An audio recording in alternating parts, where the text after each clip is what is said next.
Around 100 years ago, my great-granddad fought, like so many other men, in a trench just like this one. They were part of the biggest battle this planet had ever seen, as the fight between good and evil, freedom and slavery, raged all across the world.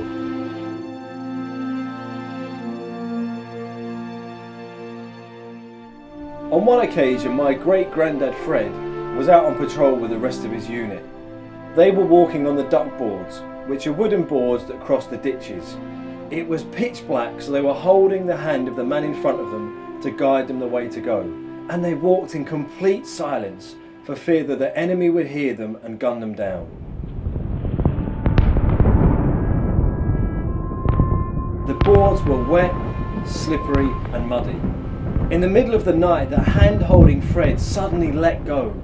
There was a splash and chaos ensued. No one knew what was happening, but they dare not make a sound.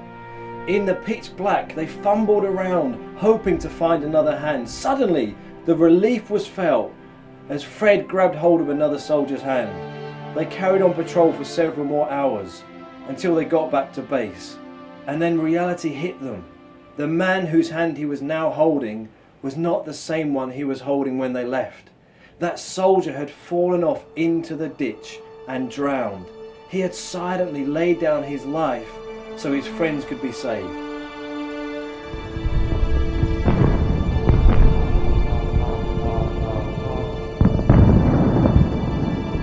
The Bible tells us about someone else who died in silence to save others. Hundreds of years before Jesus was born, a guy called Isaiah was moved by God to prophesy about God's plan to rescue humanity. We read in the Bible in chapter 53 of his book, where Isaiah says he was oppressed and treated harshly, yet he never said a word. He was led like a lamb to the slaughter, but he didn't open his mouth.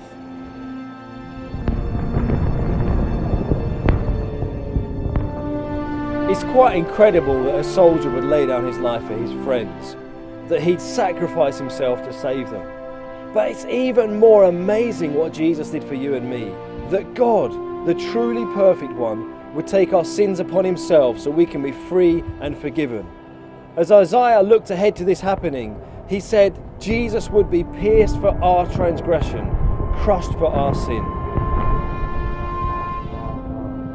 He was pierced for our rebellion, crushed for our sins. He was beaten so we could be whole. He was whipped so we could be healed. All of us like sheep have strayed away. We have left God's path to follow our own. Yet the Lord laid on him the sins of us all. When you give your life to Jesus, you don't come as a good person who earns God's love. How can we possibly be good enough for heaven when the standard is perfection? We can only be made right with God because he makes us right, because he took all of our sin and our mess. I still find it incredible that if an anonymous soldier had shouted out as he was drowning, my great-granddad would have died and I would not be here today. But how much more incredible is the fact that Jesus died to forgive you and me. A guy called Paul wrote to some Christians in Rome. He said, someone might possibly be willing to die for a good person, but God shows his great love for you and me by sending Jesus to die for us while we were still sinners. God's love has been proved through the ultimate sacrifice, when Jesus took the punishment that you and I deserve. It's a free gift. You receive it by faith when you accept what Jesus has done and ask him into your heart.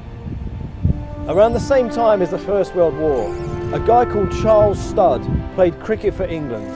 He left everything he knew to become a missionary for Jesus. And he said, if Jesus were God and died for me, then no sacrifice I make for him can be too great. Can you say that of your life?